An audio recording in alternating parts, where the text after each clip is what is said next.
গাধাকে সৃষ্টি করার পর সৃষ্টিকর্তা গাধাকে বললেন, তুই আজীবন কঠোর পরিশ্রম করবি, অন্যের বোঝা বয়ে বেড়াবি, তোর মাথায় কোনো বুদ্ধি থাকবে না, তোর আয়ু দিলাম 50 বছর।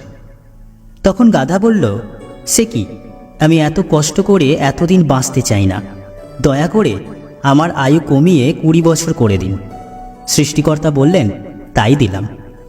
তারপর কুকুরকে বলল, তুই হবি মানুষের সবথেকে বিশ্বস্ত বন্ধু, কিন্তু তুই মানুষের অবশিষ্ট খাবার খেয়ে বেঁচে থাকবি, তোর আয়ু হবে 30 বছর।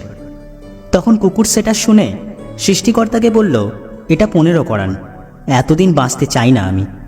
এতে সৃষ্টিকর্তা রাজি হয়ে গেলেন। এরপর সৃষ্টিকর্তা বানরকে বললেন, তোর একমাত্র কাজ হবে এক গাছ থেকে অন্য গাছে যাওয়া আর তামাশা দেখিয়ে মানুষকে বিনোদন দেওয়া, তোর আয়ু 20 বছর। সে আবেগে কেঁদে বলল, যখন দেবেন তখন 10 বছর দিন, আমি এত বড় আয়ু নিয়ে কি করব। এইবার সৃষ্টিকর্তা পুরুষকে বলল যে তুমি হবে সৃষ্টির শ্রেষ্ঠ জীব, সব থেকে জ্ঞানী ও বিচক্ষণ, তোমার আয়ু হবে 20 বছর। সে তো খুশিতে পাগল হয়ে গেল, কিন্তু এত মহৎ জীবন নিয়ে মাত্র 20 বছর। সে বলল, একটা কাজ করা যায় না, আমাকে গাধার ফেরত দেওয়া 30 বছর, কুকুরের 15 বছর এবং বানরের 10 বছর দিয়ে দিন। সৃষ্টিকর্তা বললেন, নিজের ভালো পাগলেও বোঝে, তুই বুঝলি না, যা দিয়ে দিলাম। সেই থেকে ছেলেরা পুরুষ মানুষ হিসেবে বাঁচে 20 বছর, পরের 30 বছর গাধার মতো সংসারের বোঝা টানে, পরের 15 বছর ছেলে মেয়ে যা দেয় তাই খেয়ে পড়ে বেঁচে থাকে কুকুরের মতো, আর পরের 10 বছর বানরের মতো কখনো এক সন্তানের বাড়ি তো কখনো অন্য সন্তানের বাড়ি আর নাতি নাতনিদের বিনোদন দেওয়া প্রধান দায়িত্ব। এটা একটা রূপক গল্প, এটা দিয়ে মানুষের জীবনের বিভিন্ন ধাপকে বোঝানো হয়েছে। ধনীরা মসজিদ মন্দিরের ভিতর ভিক্ষা করে, আর গরিবরা মসজিদ মন্দিরের বাইরে ভিক্ষা করে। মসজিদ আর মন্দিরের ইট একই ইটভাটায় তৈরি হয়, এরা পরস্পরের দিকে ইট ছোড়ে না, ইট ছোড়ে স্বর্গ আর জান্নাত প্রত্যাশী মানুষগুলো।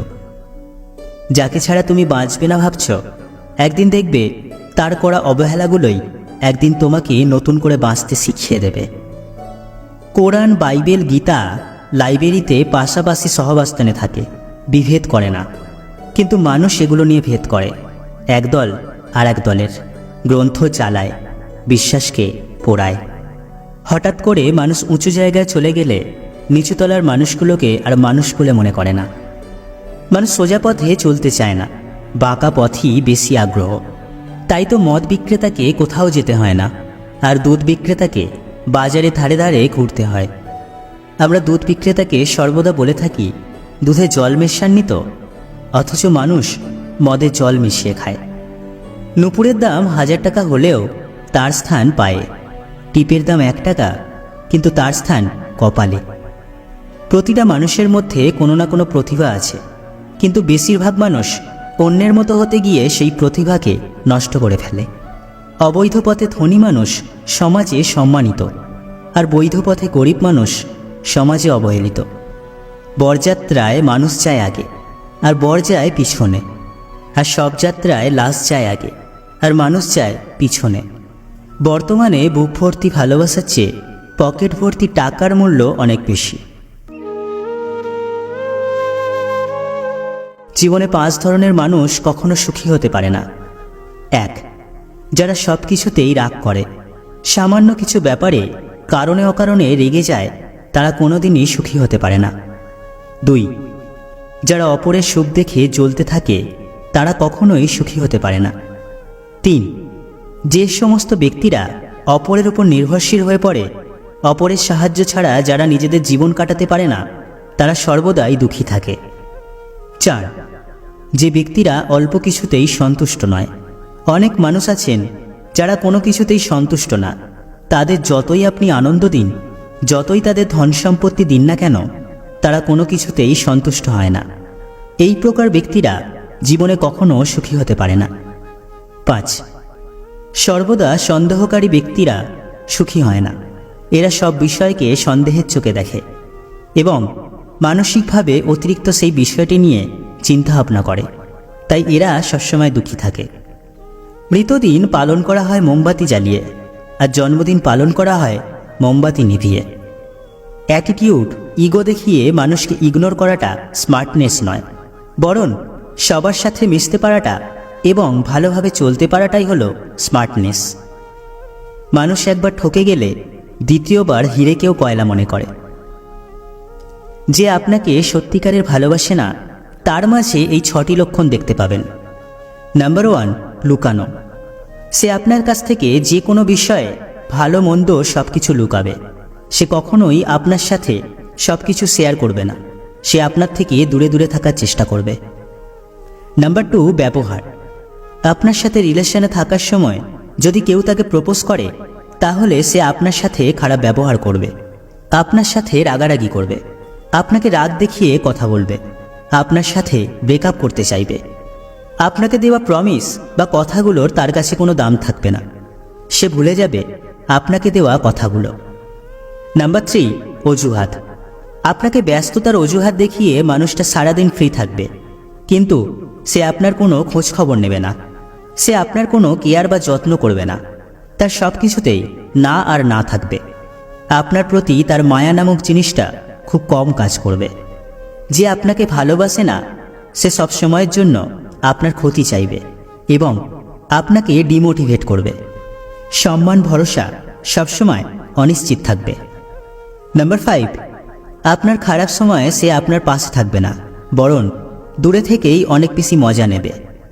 আপনার যদি কোনো ক্ষতি হয়, তাহলে সে কখনোই কষ্ট পাবে না, আপনার জন্য তার মন কাঁদবে না, সে কখনোই আপনার কথা ভাববে না, সে সর্বদাই নিজের স্বার্থের কথা ভাববে।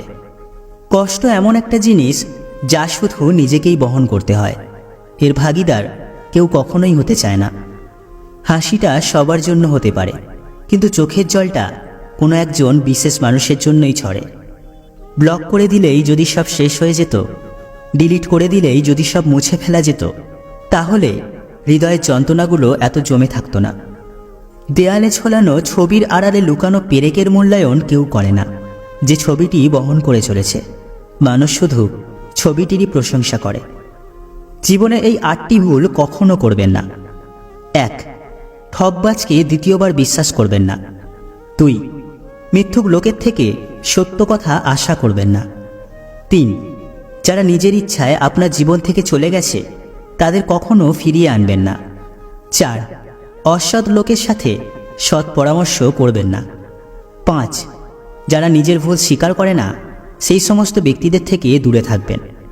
6, অতিরিক্ত অহংকারী এবং স্বার্থবাদী মানুষদের থেকে সময় আশা করবেন না। 7, অমানবিক মানুষদের থেকে জ্ঞান নেবেন না।